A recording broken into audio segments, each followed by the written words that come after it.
नमस्कार दोस्तों, स्वागत है आपका स्टडी फॉर सिविल सर्विसेज में। वीडियो को पूरा देखिए। कोई भी आपका फीडबैक है, कोई सजेशन है, तुरंत वीडियो में कमेंट करके जरूर बताइए। अच्छा लगे तो वीडियो लाइक जरूर कर लीजिए और ऐसे वीडियो लगातार फ्री में पाने के लिए चैनल को तुरंत सब्सक्राइब कर लीजिए और बेल आइकन को जरूर टैप कर लीजिए ताकि आगे भी सारे वीडियो आपको मिलते रहे। यूट्यूब में फॉलो करते हैं तो प्लीज ये वाला फ्री टेलीग्राम चैनल जरूर ज्वाइन कर लीजिएगा। सारे नोटिफिकेशन, सारे अपडेट यहीं पे आते हैं, ध्यान रखिएगा। स्टडी फॉर सिविल सर्विसेज का कोई भी पेड ग्रुप अगर आपको ज्वाइन करना है तो सिर्फ 85648053096960608974386455 यही नंबर है हमारे, सिर्फ जहां पे कॉल या व्हाट्सएप कर सकते हैं।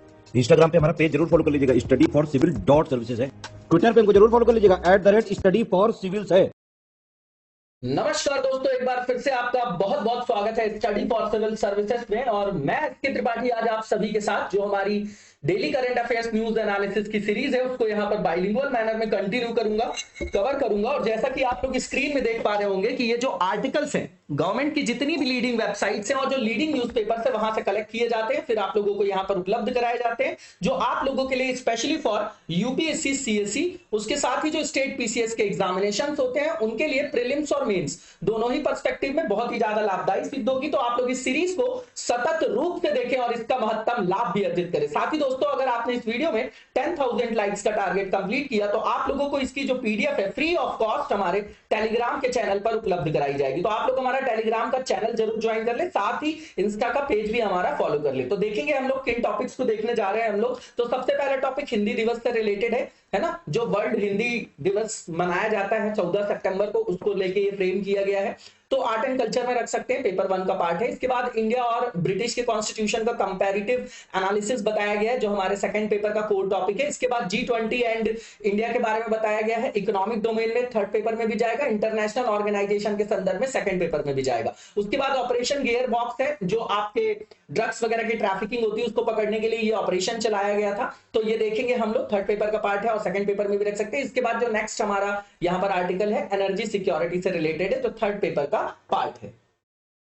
टॉपिक है हमारा हिंदी दिवस को लेके। तो अभी हमारे प्रधानमंत्री जी ने यहाँ पर लोगों को जो है बधाई दी है हिंदी दिवस के, जो विश्व हिंदी दिवस है उसके उपलक्ष्य में। तो हिंदी दिवस जो है और जो वर्ल्ड हिंदी डे है, दोनों जो है डिफरेंट डेज में मनाए जाते हैं। जो आपका वर्ल्ड हिंदी डे होता है वो सेलिब्रेट किया जाता है जनवरी 20 को, ठीक है। और ये हिंदी दिवस हमारा नेशनल, एक तरीके का राष्ट्रीय स्तर पर आयोजित किया जाता है। तो ये 14 सितंबर को किया जाता है। क्यों? क्योंकि 1949 को हमारी जो संविधान सभा थी उसने हिंदी को ऑफिशियल लैंग्वेज के रूप में रिकॉग्नाइज किया था, ठीक है। और इसी डिसीजन को फिर बाद में कॉन्स्टिट्यूशन में 26 जनवरी 1950 को जो है चरितार्थ कर लिया गया, ठीक है। नॉर्मल सी चीज है। अब यहां पर एक कमेंट देखा था मैंने कि हिंदी में ही केवल समझाया करिए। सर, हिंदी और इंग्लिश से जो है फर्क नहीं पड़ता, दिमाग में रिजिडिटी मत रखिए। एक तो मतलब सारी चीजों को ट्रांसलेट करके यहाँ पर सारे मीडियम के स्टूडेंट्स हैं और मैं कोशिश करता हूं कि लेमैन के लैंग्वेज में आप लोगों को समझाया जाए, है ना। तो प्लीज थोड़ा सा कॉपरेट करिए और मैं पूरी कोशिश करता हूं कि जितनी इजी से इजीएस्ट वे में आपको समझाया जा सके वैसे मैं आपको समझाता हूं, ठीक है ना। अब यहाँ पर जो है हिंदी जो है 2 ऑफिशियल लैंग्वेजेस में से एक है हमारी भारत सरकार की, है ना। हिंदी की जो लिपि है किस लिपि में लिखी जाती है? तो देवनागरी लिपि में लिखी जाती है। और जो अलग से जो एक और ऑफिशियल लैंग्वेज वो सबको पता है, इंग्लिश है। इंग्लिश जो है 22 ऑफिशियल लैंग्वेजेस में से एक है। 8वीं अनुसूची में आप देखेंगे तो उसका आपका वहां पर उसको आप मेंशन होते हुए देखेंगे, ठीक है ना। ऑप्शनल का पेपर भी होता है यूपीएससी में, इसीलिए, ठीक है। अब इसके बाद अगर आप देखेंगे कि यहां पर लिखा गया है कि भारत में लगभग 70% से ज्यादा लोग, जो पॉपुलेशन है 70% से ज्यादा जनसंख्या, वो हिंदी बोल भी सकती है और समझ भी सकती है। बिहार जो है पहला इंडियन स्टेट है जिसने हिंदी को ऑफिशियल लैंग्वेज के रूप में अडॉप्ट किया था, ठीक है। अब ये जो डे है वो ऑल्सो रिमार्क करता है, याद दिलाता है हमको ब्योहर राजेंद्र सिन्हा जी के जन्मदिन को, जिन्होंने बहुत ज्यादा क्रूशियल रोल प्ले किया था हिंदी को देवनागरी स्क्रिप्ट में अप्रूव कराने के लिए as a official language of India, आधिकारिक भाषा के रूप में उसको जो है दर्जा दिलाने में इन्होंने अपनी महत्वपूर्ण भूमिका का निर्वहन किया था। इनका जन्म जो है 14 सितंबर 1916 को हुआ था। इसके बाद आप देखेंगे हिंदी जो है 3rd हाईएस्ट स्पोकन लैंग्वेज है globally after English and Mandarin, और लगभग जो है 65 करोड़ से ज्यादा लोग जो है इसको क्या बोलते हैं, इस भाषा का प्रयोग करते हैं, ठीक है। अब इसके बाद जो सेकंड पेपर है हमारा बिल्कुल इजी है, कंपैरेटिव एनालिसिस है। अगर आपके फंडे क्लियर है तो आप लोगों को बिल्कुल इजीएस्ट वे में समझ में आ जाएगा।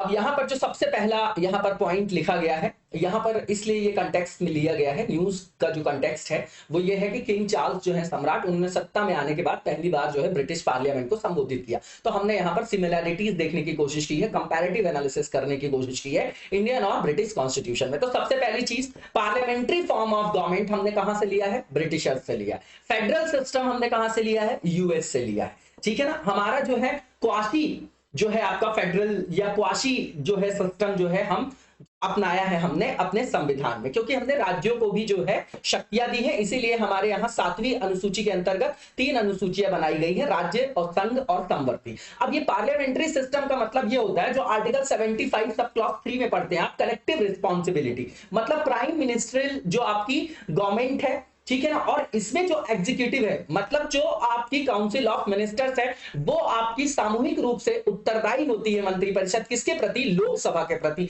क्यों लोकसभा के प्रति? क्योंकि लोकसभा ही वो आम लोगों का सभा है जहां पर हम डायरेक्ट वोटिंग करके अपने रिप्रेजेंटेटिव को भेजते हैं, लेकिन राज्यसभा में डायरेक्ट वोटिंग का प्रावधान नहीं होता है। ठीक है, ठीक है। अब यहां पर वही चीजें बताई जा रही, तो हमको जो पार्लियामेंट्री फॉर्म ऑफ गवर्नमेंट है उसी बेसिस पे हमको क्या करना है, यहां पर कंपैरिजन करना है ब्रिटिश के कॉन्स्टिट्यूशन के साथ, ब्रिटिशर्स के कॉन्स्टिट्यूशन के साथ। तो सबसे पहली चीज, एग्जीक्यूटिव रिस्पॉन्सिबल है लेजिस्लेचर के लिए, 75 सब क्लॉज 3 आर्टिकल है। मेजॉरिटी जो पार्टी होती है वो रूल करती है, जिसका जो है विश्वास मत जिसको प्राप्त होता है ना, आम सभा में, जिसको हम लोकसभा बोलते हैं, वही जो है सत्ता में होती है। प्राइम मिनिस्ट्रियल गवर्नमेंट है। Limited government and rule of law, इसको ऐसे समझिए कि जैसे फंडामेंटल राइट्स है तो उसको नेगेटिव्स बोलते हैं हम नेचर में। इसका मतलब क्या है कि जो लोगों को अधिकार मिले हैं, हमारे यहाँ नागरिकों को जो अधिकार मिले हैं, वो वास्तविकता में क्या है? राज्य के विरुद्ध है। कि अगर आपके फंडामेंटल राइट्स का वायलेशन होगा तो आप आर्टिकल 32 और आर्टिकल 226 के अंतर्गत हाई कोर्ट और सुप्रीम कोर्ट जा सकते हैं, और वहां पर जो है सुप्रीम कोर्ट और हाई कोर्ट रिट जारी कर सकती है आपके मानवाधिकारों, आपके फंडामेंटल राइट्स, आपके मूल अधिकारों की रक्षा के लिए। ठीक है ना, तो ये लिखा हुआ है। अब इसके बाद ये रूल ऑफ लॉ मतलब विधि का शासन है हमारे यहाँ भी। ठीक है ना, क्योंकि संविधान में सारे कानून, सारे नियम जो है उल्लिखित है, उसी के अनुसार हमारे यहाँ शासन व्यवस्था का संचालन किया जाता है। रियल और नॉमिनल एग्जीक्यूटिव हेड की बात करें तो रियल हमारे यहाँ हेड कौन है? पीएम है। लेकिन वैसे किसको माना जाता है?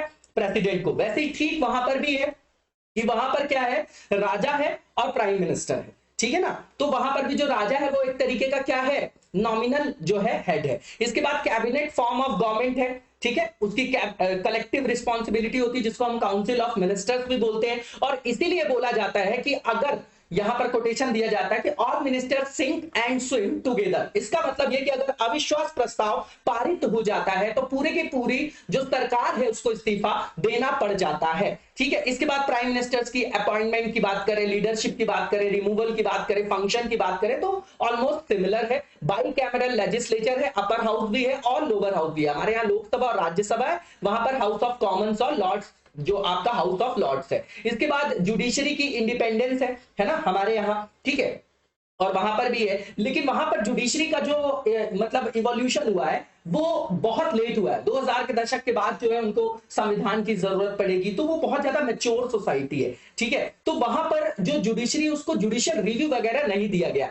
मेथड ऑफ इलेक्शन की बात करें तो एफपीटीपी और पीआर सिस्टम आप लोगों ने पढ़ा होगा। रिप्रेजेंटेटिव जो आपका प्रपोर्शन होता है, ठीक है ना, प्रोपोर्शनल रिप्रेजेंटेटिव होता है ना, अनुपातिक प्रतिनिधित्व प्रणाली। और first past the post system को हिंदी में मत पढ़िएगा, इंग्लिश में ही पढ़िए इसको। इसका मतलब ये कि जितने वोट पड़े, जिसको ज्यादा वोट मिले वो जीत जाएगा, नॉर्मल सी बात है। अब यहाँ पर डिफरेंस की बात करें तो ब्रिटेन जो कॉन्स्टिट्यूशन है वो अनरिटन है, हमारा जो है कॉन्स्टिट्यूशन लिखित है और सबसे जो है वृहद भी है पूरे विश्व में। इसके बाद अमेंडमेंट की बात करें तो ब्रिटिश कॉन्स्टिट्यूशन में जो अमेंडमेंट है वो बहुत फ्लेक्सिबल बनाया गया है। 50% जो मेंबर्स होते हैं अगर वो प्रेजेंट और वोटिंग करें, जो उपस्थित और मतदान करने वाले 50% या उससे अधिक अगर मतदान हो जाता है तो वहां पर अमेंडमेंट को मान लिया जाता है, अमेंडमेंट को मूर्त रूप प्रदान किया जाता है, संशोधन को। लेकिन हमारे यहाँ हाइब्रिड सिस्टम है, मतलब अगर आप देखेंगे तो कोई कोई जैसा फंडामेंटल राइट्स है, ठीक है ना, अब राज्यों के ऊपर अगर कोई प्रभाव पड़ रहा है तो वहां पर राज्यों के भी जो है वहां पर कंसेंसस ली जाती है। लेकिन जो कुछ आपके इजीएस्ट वे में किए जा सकते हैं आपके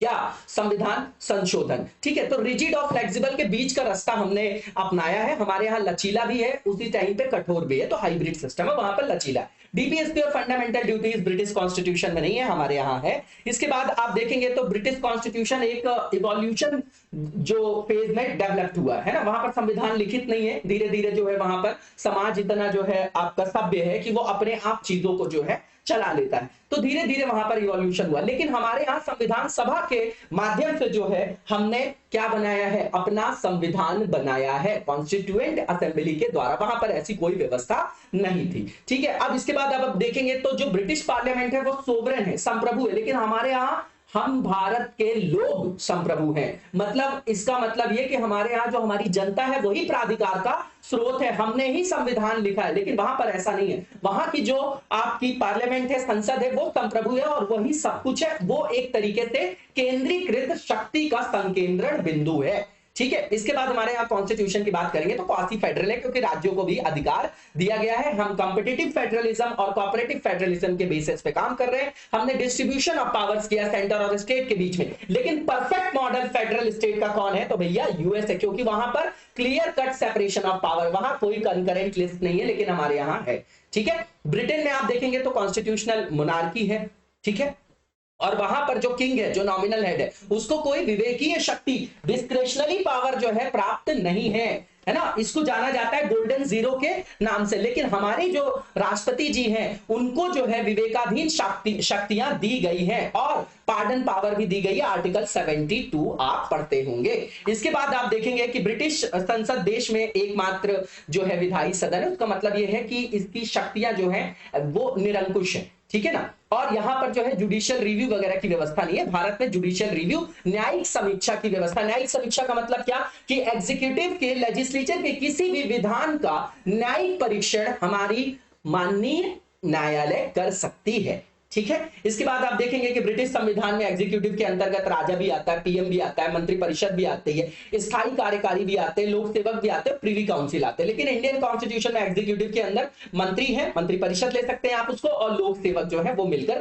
कार्यपालिका का गठन करते हैं। ब्रिटेन के जो कॉन्स्टिट्यूशन है उसमें अनिवार्य है कि प्रधानमंत्री लोअर हाउस का मेंबर होना चाहिए, लेकिन भारतीय संविधान में किसी भी सदन का सदस्य प्रधानमंत्री बन सकता है, चाहे राज्यसभा चाहे लोकसभा। मनमोहन सिंह का एग्जाम्पल आप लोगों को पता होगा। ठीक है, इसके बाद जो नेक्स्ट हमारा पॉइंट है उसमें बताया जा रहा है कि ब्रिटिश संविधान में न्यायपालिका के पास जो है संसद के अधिनियम को रद्द करने की शक्ति का अभाव है। कुल मिलाकर जुडिशियल रिव्यू नहीं है, भारत में ये सिस्टम है। ठीक है, अगर वो असंवैधानिक हुआ कोई भी कानून तो उसको स्क्रैप कर सकती है हमारी कौन, जुडिशरी। ठीक है ना, जैसे राइट टू प्राइवेसी के लिए किया उन्होंने, बहुत सारी चीजें आप लोग देखेंगे। अब यहां पर जो है G20 और इंडिया की बात करेंगे। रेगुलर ये न्यूज में, क्योंकि इस साल जो आपकी अध्यक्षता है वो भारत को मिली है, इसलिए ये न्यूज में इसको आपको अवश्य रूप से देखकर जाना है। और हमने कई बार पढ़ा है तो रेगुलर आप रिवाइज भी करते होंगे। मैं हमेशा बोलता हूं कि अगर किसी दिन वीडियो नहीं आया या कुछ ऐसी प्रॉब्लम, आप टेंशन मत लीजिएगा। अगर आप रेगुलर फॉलो कर रहे हैं तो आपको करंट और स्टैटिक में प्रॉब्लम नहीं होगी, भले कि आप रिवीजन करके जाना आपके लिए अनिवार्य है। रिवीजन करते रहिए और ट्रस्ट बनाए रखिए, उसी से आपको सफलता मिलेगी। और मेहनत लगातार जबरदस्त तरीके से पढ़ते रहिए और खुश होकर पढ़िए, लोड लेके मत पढ़िए, एंजॉय करिए इसको। ठीक है, इसके बाद जो यहां पर बताया जा रहा है इंपॉर्टेंट पॉइंट, तो यहां पर भारत के लिए अपॉर्चुनिटी है कि भारत को प्रेसिडेंसी मिल रही है, तो वो ग्लोबल जियोपॉलिटिक्स में अपनी जो बातें हैं वो रख सकता है। ग्लोबल जो आपका ये फोरम है यहां पर अपने मुद्दों को रख सकता है और उसका मोबिलाइजेशन, उसका दोहन भी कर सकता है। और विश्व की जो भू राजनीति है उसमें एक बहुत रचनात्मक भूमिका का निर्वहन करने का मौका है।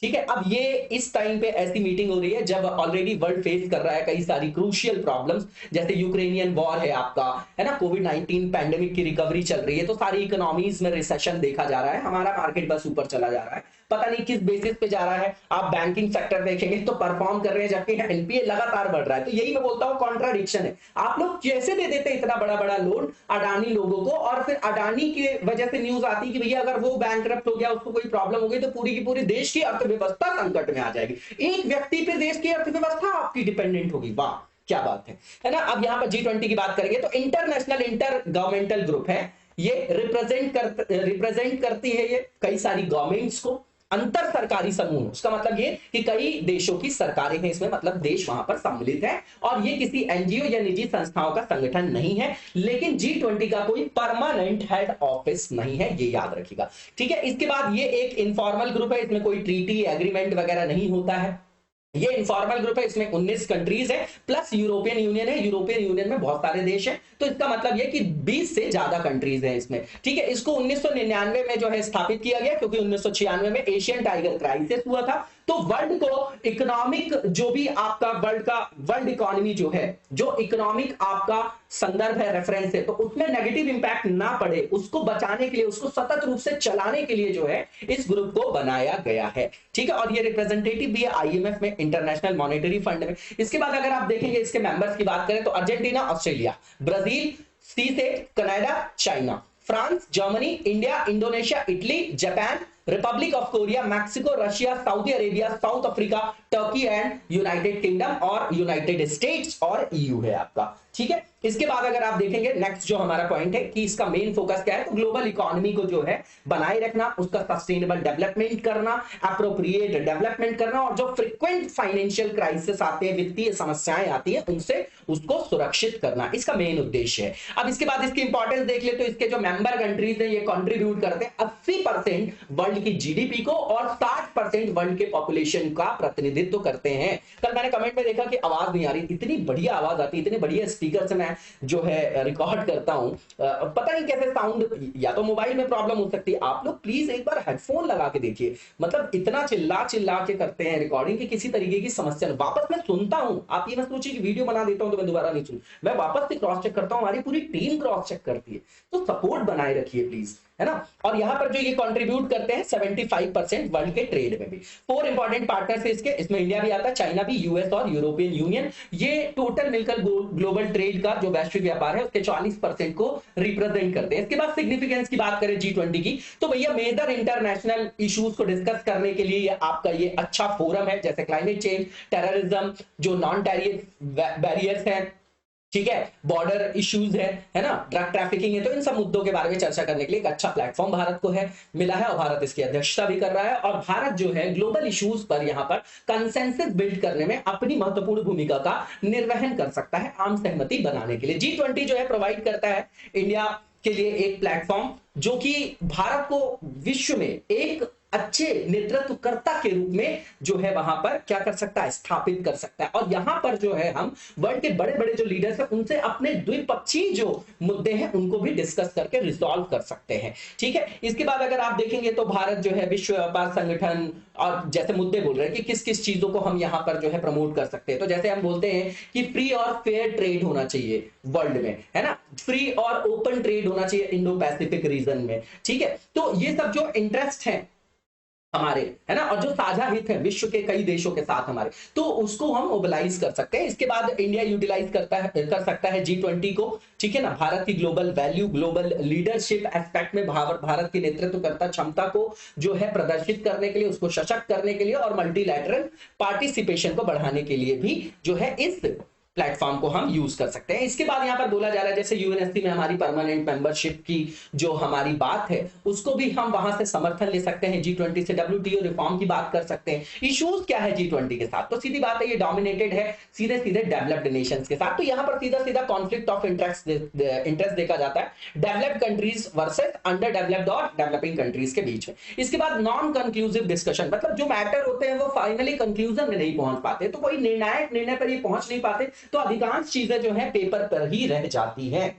इसके बाद अगर आप देखेंगे तो यहां पर बताया जा रहा है इसका अपना कोई चार्टर नहीं है, इसका प्रॉपर कोई फिक्स जो है परमानेंट हेडक्वार्टर नहीं है ना, तो हमको पॉजिटिव नेगेटिव्स बताना है तो उन्हीं पॉइंट्स को पकड़ के हम पूरा आंसर लिखते हैं। आप आंसर राइटिंग की स्किल यहीं से सीख सकते हैं, ठीक है। इसके बाद अगर आप देखेंगे तो जो इनके पार्टनर्स है, मेंबर कंट्रीज है, इनके बीच में जो इश्यूज के बीच में जो है इश्यूज को लेकर यहाँ पर कंसेंसस नहीं है, यहाँ पर विरोधाभासी है उनके मत, जैसे यूक्रेनियन वॉर को लेके, इकोनॉमिक सैंक्शंस को लेके, है ना, जो ईरान पे लगाए गए हैं आर्थिक प्रतिबंध, उसके बाद रशिया पर जो प्रतिबंध लगाए गए, तो इनको लेके इनके पास जो है विरोधाभासी मत है। इसके बाद इनके बीच में कोऑर्डिनेशन की कमी है। इसके बाद आप देखेंगे इकोनॉमिक फ्रंट में लगातार जो है ये असफलता को जो है यहाँ पर प्रदर्शित करते हैं, लिमिटेड सक्सेस इनको मिलती है, ऐसा बोल सकते हैं, अच्छा वर्ड है, लिमिटेड सक्सेस है इनके पास, ठीक है ना। और what should India do in G20 as host, तो सीधी बात है पहली चीज कि कि जो क्लाइमेट चेंज का जो हमारा इशू है, जो मुद्दा है, उसको वहां पर उजागर करना। उसके बाद संयुक्त राष्ट्र सुरक्षा परिषद में सुधारों के मुद्दे को उठाना, क्योंकि वहां पर डेमोक्रेटाइजेशन सबसे ज्यादा जरूरी है। अब आप वहां पर P5 को लेकर बैठे रहेंगे तो सारे मुद्दे जो है वीटो के माध्यम से वो अपने हिसाब से चलाते हैं। टेररिज्म में जाके चाइना वीटो कर देता है इंडिया के संदर्भ में अपनी दुश्मनी निकालने के लिए। इसके बाद आप देखेंगे तो क्रॉस बॉर्डर टेररिज्म के मुद्दे को हम लोग वहां पर राइज कर सकते हैं, और न्यूक्लियर मटेरियल जो ट्रेड होता है उसको ओपन और सिक्योर बनाने की हम जो है वहां पर क्या कर सकते हैं, पुरजोर समर्थन कर सकते हैं। इंडो पैसिफिक रीजन को फ्री और जो है ओपन ट्रेड के लिए रीजन बनाए जाने के लिए हम वहां पर समर्थन कर सकते हैं। सिक्योर और ओपन इंडो पैसिफिक रीजन को हम वहां पर जो है इस मुद्दे को उठा सकते हैं। पेटेंट और आईपीआर जो है आपका क्या है, बौद्धिक संपदा अधिकार है ना, आप लोगों ने सुना होगा विपो के बारे में, उसी के अंतर्गत है। तो पेटेंट और आईपीआर वेवर की बात कर सकते हैं, स्पेशली जैसे कोविड वैक्सीन वगैरह जो आपकी नितांत आवश्यक चीजें उसको लेके। इसके बाद सस्टेनेबल एनर्जी ट्रांजिशन की बात कर सकते हैं, WTO जो है रिफॉर्म की बात वहां पर कर सकते हैं। इसके बाद जो नेक्स्ट यहाँ पर टॉपिक है ऑपरेशन गियर बॉक्स है। तो सीधी बात है, डायरेक्टरेट ऑफ रेवेन्यू इंटेलिजेंस ने डिटेक्ट किया है 72 हिडन पैकेट्स, जिसमें आपका ड्रग था 39.5 kg सस्पेक्टेड नार्कोटिक सब्सटेंस था, जिसको हेरोइन बोला जाता है। और इस ऑपरेशन को गियर बॉक्स बोला गया क्योंकि इसमें जो है गियर बॉक्स का वो यूज करते थे लोग जो है इसको ट्रांसपोर्ट करने के लिए, ठीक है ना। हेरोइन को जो है एग्जामिन करके सीज कर लिया गया है, किस एक्ट के अंतर्गत, तो narcotic drugs and psychotropic substances act 1985 के अंतर्गत। अब ऑपरेशन गियर बॉक्स क्या है, तो सीधी बात है, ये हिडन ड्रग्स को जो गियर बॉक्स में छुपा के ले जाया जाता था उसको डिटेक्ट करने के लिए इसको कंडक्ट किया गया, ठीक है ना। अब ये जो इस रैकेट में पुराने और इस्तेमाल किए गए गियर बॉक्स को जो है यूज किया जाता है और उसके अंतर्गत प्लास्टिक के पैकेट को जो है वहां पर रखा जाता है और इस तरीके से ड्रग्स की ट्रैफिकिंग वगैरह होती है। नॉर्मल सी चीज है, ये पूछा नहीं जाएगा कि प्रक्रिया क्या है, ठीक है ना। ये याद रखना है कि गियर बॉक्स ऑपरेशन किससे रिलेटेड था। अब यहां पर जो ड्रग व्यवसाय संघ ने हेरोइन को छुपाने के लिए इस अनोखे तरीके का उपयोग किया ताकि जो अथॉरिटीज वगैरह है वो उसको क्या परख न सके, उसकी जांच करें, तो उनको समझ में ना आए कि यहां से जो है ड्रग्स की ट्रैफिकिंग वगैरह हो रही है। अब इस एक्ट की बात करेंगे हम, नार्कोटिक ड्रग्स और साइकोट्रोपिक सब्सटेंसेस एक्ट 1985। तो इसके अंतर्गत प्रोहिबिट किया गया है किसी भी व्यक्ति को इस तरीके के मादक पदार्थों के प्रोडक्शन, मैन्युफैक्चरिंग, खेती, possession, sale, purchase, transport, storage और कंजम्पशन के लिए, है ना, किसी भी तरीके के नार्कोटिक ड्रग या साइकोट्रोपिक सब्सटेंस मतलब मादक पदार्थ, ठीक है। अब ये एक्ट जो है डिजाइन किया गया इंडिया की जो आपकी यूएस की जो इंटरनेशनल लेवल में ट्रीटी है उसको जो है उसके ऑब्लिगेशन के अंतर्गत, है ना। जो आपका यूएस का कन्वेंशन है ना against illicit traffic in narcotic drugs and psychotropic substances, तो उसी को अलाइन करने के लिए हमने ये अपने राष्ट्र में राष्ट्रीय स्तर पर इस एक्ट को क्या किया, इंप्लीमेंट किया, ठीक है। इसके बाद यहां पर नार्कोटिक्स कंट्रोल ब्यूरो भी है जिसको स्थापित किया गया इस एक्ट के अंतर्गत 1986 में, जो कि एक स्टैट्यूटरी बॉडी है क्योंकि एक्ट के अंतर्गत लाया गया, इसलिए वो आपका विधिक एक संस्था है। इसके बाद मेजर्स क्या क्या लिए हैं गवर्नमेंट ने, है ना, ड्रग्स ट्रैफिकिंग को रोकने के लिए, ड्रग्स के उपयोग को रोकने के लिए। तो सबसे पहले नार्को कोऑर्डिनेशन सेंटर बनाया गया है, ठीक है। तो जो आपके दवा प्रवर्तन कानून एजेंसियां हैं और जो स्टेक होल्डर्स हैं उनके बीच में प्रभावी समन्वय स्थापित करने के लिए, और जो नशीली दवाओं की तस्करी वगैरह होती है तो ऐसे मुद्दों पर वहां पर चर्चा करने के लिए एक जो है आम मंच ये बनाया गया है। इसके बाद मादक पदार्थों के दुरुपयोग के नियंत्रण के लिए राष्ट्रीय कोष की स्थापना की गई है ताकि इनसे बचने के लिए जो लोग इस ड्रग वगैरह के जाल में फंस चुके हैं उनके रिहैबिलिटेशन के लिए जो इनिशिएटिव्स लिए जाने, तो उसके लिए यहां से फंडिंग वगैरह की जाए और लोगों को अवेयर किया जाए। इसके बाद जो नेक्स्ट यहां पर पॉइंट लिखा गया है सीजर इंफॉर्मेशन मैनेजमेंट सिस्टम, तो जो भी ड्रग सीज किया जाता है उसको ऑनलाइन जो है उसका डेटा मेंटेन करना, उसके लिए इस तरीके की जो है व्यवस्था की गई है। डिजिटल एस्पेक्ट में जो है, डिजिटल रेफरेंस में, डिजिटल संदर्भ में वहां पर उसको मेंशन करना जरूरी है ना। अखिल भारतीय स्तर पर जो भी इस तरीके की ड्रग्स को क्या किया जाता है, जब्ती वगैरह किया जाता है। अब ये देखिए बहुत अच्छा डायग्राम है, इस तरीके के डायग्राम आप अपने मेंस के आंसर राइटिंग में भी यूज कर सकते हैं। देखिए ये गोल्डन जो क्रेसेंट है, आप देखिए क्रेसेंट है, ईरान है, इसमें अफगानिस्तान है और पाकिस्तान है, ठीक है। अब यहां पर अगर आप देखेंगे गोल्डन ट्रायंगल की बात करेंगे तो म्यांमार, लाओस, थाईलैंड, वियतनाम, तो ये सबसे इंपॉर्टेंट जगह है जहां से ड्रग्स की ट्रैफिकिंग वगैरह होती है, ठीक है। एनर्जी सिक्योरिटी की बात करेंगे, नेक्स्ट जो हमारा टॉपिक है, तो इंडिया को 28 गीगावाट नए कोल फायर्ड पावर प्लांट्स बनाने पड़ेंगे 2032 तक, क्योंकि हमारे यहाँ ऊर्जा की जो है मांग लगभग डबल हो जाएगी, ऐसा एक्सपेक्ट किया जा रहा है ना। तो 2032 तक जो हमारी पावर डिमांड डिमांड होगी आज के पावर डिमांड से लगभग डबल हो जाएगी, ठीक है ना। अब ये डबल हो जाएगी, इतना ही याद रखना है, ठीक है। अब ये extent of India's dependence on coal की बात कर रहे हैं। तो फरवरी 2022 तक अगर बात करें तो देश भर में कोयला आधारित जो विद्युत उत्पादन की स्थापित क्षमता थी वो 2.04 लाख मेगावाट थी। ये सभी स्रोतों से आने वाली विद्युत आपूर्ति का 51.5% है, मतलब हमारी आधे से ज्यादा डिपेंडेंसी अभी भी कोयले पर है। अब अंतरराष्ट्रीय ऊर्जा एजेंसी की जो इंडिया एनर्जी आउटलुक रिपोर्ट है 2021 की, उनके अनुसार बताया जा रहा है कि भारत में ऊर्जा का उपयोग वर्ष 2000 के बाद से अभी तक दुगना हो गया है और 80% जो हमारी डिमांड है अभी भी कोल, ऑयल और जो आपका सॉलिड बायोमास होता है उसी के द्वारा पूरी की जा रही है। इसके बाद यहां पर यह भी बताया जा रहा है कि इंटरनेशनल एनर्जी एजेंसी जो कोल रिपोर्ट 2021 है उसमें बताया जा रहा है कि इंडिया का जो कोल कंजम्पशन है वो लगातार बढ़ रहा है और वार्षिक जो वृद्धि दर है हमारी वो 3.9% है।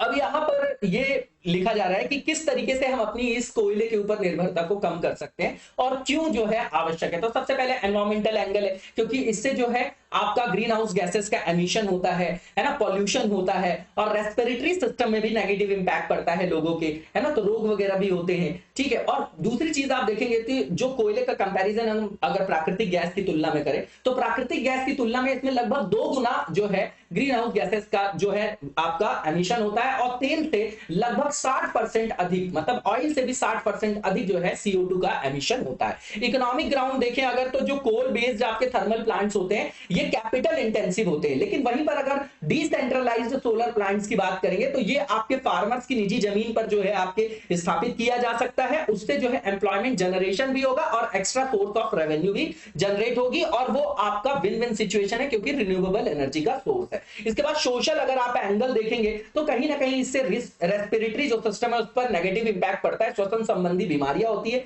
पॉल्यूशन होता है, उससे दिल्ली वगैरह में स्मॉग वगैरह की भी समस्या देखी जाती है। अब यहां पर आप देखेंगे कि जो इंटरनेशनल कमिटमेंट्स है तो हमने पेरिस डील कर रखी है, ग्लासगो समिट कर रखी है, तो ग्लासगो समिट के अंतर्गत हमारा जो है कमिटमेंट है। तो इंडिया का जो कमिटमेंट है कि भैया हम रिड्यूस करेंगे ग्रीन हाउस गैसेस के एमिशन की इंटेंसिटी को, है ना, जीडीपी के संदर्भ में 2005 के लेवल से 45% जो है रिड्यूस करेंगे इंटेंसिटी को। इसके बाद यहां पर यह भी बोला जा रहा है कि हमने यहां पर 50% क्यूमुलेटिव इलेक्ट्रिक पावर इंस्टॉल करने की जो है यहां पर कमिटमेंट किया है ना, जो कि नॉन फॉसिल फ्यूल बेस्ड होगा, मतलब रिन्यूएबल एनर्जी से हम इतना जो है ऊर्जा का उत्पादन करेंगे, है ना, 2030 तक और 2070 तक जो है हमको नेट जीरो एमिशन का लक्ष्य प्राप्त करना है। इसके बाद वे फॉरवर्ड की बात करें तो सबसे पहली चीज ये कि भैया जो नए आपके थर्मल जो आपके प्लांट है कोल बेस्ड उनके क्लियरेंस को कम किया जाए, उनको रोका जाए। इसके बाद हम जो एग्जिस्टिंग हमारे कोल बेस्ड प्लांट्स हैं उनकी एफिशिएंसी को इंप्रूव करें हम लोग, है ना, और यहां पर रिन्यूएबल जो एनर्जी रिसोर्स है हमारे उनको हम क्या करें, उनकी जो है आपकी उपलब्धता को बढ़ाएं, उसके बाद उनकी एफिशिएंसी को बढ़ाएं, ठीक है। और भारत में जो है सौर और पवन ऊर्जा का बहुत बड़ा भंडार है, तो हम हमारे यहां ऑलरेडी यहां पर प्रोजेक्ट चल रहे हैं तो उसको और भी द्रुततम गति से, तीव्र गति से जो है आगे ले जाने की आवश्यकता है। इसके बाद इंश्योर करें हम यूनिवर्सल एक्सेस को, है ना, एनर्जी तक, जो कि रिन्यूएबल एनर्जी की बात कर रहे हैं हम, है ना, नवीकरणीय ऊर्जा की बात करें तो अफोर्डेबल हो, वो अफोर्डेबल भी हो, रिलायबल भी हो और मॉडर्न एनर्जी सर्विसेज जो है प्रोवाइड की जाए। कब तक? 2030 तक, जो कि 7th SDG गोल से भी अलाइन है। इसके बाद फॉसिल फ्यूल जो आपके एनर्जी के रिसोर्सेस हैं उनमें हमको डिपेंडेंस को कम करना है, तो हम इलेक्ट्रिक व्हीकल, जैसे हमारे यहाँ बहुत सारे इनिशिएटिव्स लिए जा रहे हैं, है ना, तो इलेक्ट्रिक व्हीकल्स का यूज कर सकते हैं, है ना, इंडक्शन बेस्ड जो है कुकिंग वगैरह कर सकते हैं हम लोग, ठीक है। अब एनर्जी सिक्योरिटी के बारे में यहाँ पर एक बहुत अच्छा वेन डायग्राम बना है, इन सब डायग्राम्स को आप अपनी मेंस के आंसर राइटिंग में यूज कर सकते हैं। एनर्जी सिक्योरिटी अवेलेबिलिटी है, grid infrastructure, existence of sources, economic cost और कनेक्शन टू ग्रिड एक्सेस की बात कर रहे हैं। स्टेबिलिटी की बात करें तो नेशनल पॉलिसीज, एनवायरमेंटल इंपैक्ट, है ना, एनवायरमेंटल इंपैक्ट असेसमेंट भी आप लोगों ने पढ़ा होगा एनवायरमेंट के अंतर्गत, और नहीं पढ़ा तो एनवायरमेंट की सीरीज देख जाइए मेरी, है ना, यहीं पर पड़ी हुई है, जो आपके स्टडी फॉर सिविल सर्विसेज के अंतर्गत शंकर IAS की बहुत अच्छी सीरीज पढ़ी है मेरी, महेश बर्णवाल की पढ़ी है, ज्योग्राफी की पढ़ी है, पॉलिटी की पढ़ी है, इकोनॉमी की पढ़ी है, हिस्ट्री की पढ़ी है, आप सब चीजें देख सकते हो और वहां पर आप देख सकते हैं कि कितने रैशनल तरीके से मैंने आप लोगों को समझाने की कोशिश की है, ठीक है। अब यहाँ पर यूटिलिटी की बात करें तो रिलायबिलिटी, एफिशिएंसी और सोशल एक्सेप्टेबिलिटी की बात करेंगे, है ना। अब यहाँ पर जो नेक्स्ट फेज है हमारा वो एमसीक्यू से रिलेटेड है। पहला एमसीक्यू यहाँ पर स्टेटमेंट दिए गए, बताना कौन सा ट्रू है। तो पहला ये कि भारत की फर्स्ट रैंक है मिल्क प्रोडक्शन में वर्ल्ड में, बिल्कुल ठीक बात है। और भारत में जो है लार्जेस्ट बोवाइन पॉपुलेशन है वर्ल्ड में, मतलब गौवंशीय आबादी हमारे यहाँ सबसे ज्यादा है। इसके बाद दूसरा स्टेटमेंट भी ट्रू है। तीसरा ये कि इंडिया अकाउंट करता है वैश्विक दुग्ध उत्पादन का लगभग 23% और वार्षिक रूप से हमारे यहाँ 210 मिलियन टन का उत्पादन होता है, बिल्कुल ठीक बात है, ये भी स्टेटमेंट ट्रू है। शीर्ष 5 दूध उत्पादक जो राज्य हैं उसमें पहला यूपी है, दूसरा राजस्थान, तीसरा एमपी, चौथा गुजरात और पांचवा आंध्र प्रदेश। गुजरात का जो अमूल मॉडल है वो कोऑपरेटिव सोसाइटी किस तरीके से जो है परफॉर्म करती है उसका एक मॉडल है, उसको जो है देश विदेश से लोग जो है उसकी स्टडी करने आते हैं। तो इसका आंसर आपका ऑल ऑफ द अबव हो जाएगा क्योंकि सही पूछा गया था, ठीक है। इसके बाद जो नेक्स्ट क्वेश्चन है हमारा, इसमें जो global estimates of modern slavery है उसके बारे में स्टेटमेंट दिए गए हैं, बताना है कौन सा ट्रू है। पहला ये कि ये रिलीज कौन करता है, तो भैया आईएलओ करता है, वही करेगा ही। दूसरी चीज ये कि मॉडर्न स्लेवरी क्या है, तो इसके दो प्रिंसिपल कंपोनेंट्स इन्होंने बनाए हैं, एक फोर्स्ड लेबर और दूसरा फोर्स्ड मैरिज। तीसरा जो स्टेटमेंट है, दूसरा स्टेटमेंट भी ट्रू है। तीसरा ये कि इस रिपोर्ट के मुताबिक 50 मिलियन पीपल आज पूरे वर्ल्ड में मॉडर्न स्लेवरी के अंतर्गत जी रहे हैं 2021 में, जो कि 2016 में केवल 40 मिलियन थे, मतलब लगातार ये बढ़ रही है दास्ता। इसके बाद जो नेक्स्ट यहां पर स्टेटमेंट है इसमें बताया जा रहा है 50 मिलियन जो पीपल हैं आपके मॉडर्न स्लेवरी के अंतर्गत जो जिंदा हैं, जो जीवित हैं, उसमें 28 मिलियन वो हैं जो फोर्स्ड लेबर है और 22 मिलियन ऐसे लोग हैं जो ट्रैप्ड है फोर्स्ड मैरिज में। तो चारों स्टेटमेंट बिल्कुल ठीक है, सही बताना था, तो इसका आंसर आपका ऑल ऑफ द अबव हो जाएगा। इसी के साथ आज के वीडियो को यहीं पर विराम देंगे, नेक्स्ट वीडियो में कंटिन्यू करेंगे। तब तक लगातार जबरदस्त तरीके से पढ़ते रहिए और आगे बढ़ते रहिए। Thank you so much, best of luck और सपोर्ट बनाए रखिए। वीडियो को लाइक और शेयर करना ना भूले और कमेंट करिए और जेन्युइन कमेंट करिए। Thank you so much, best of luck.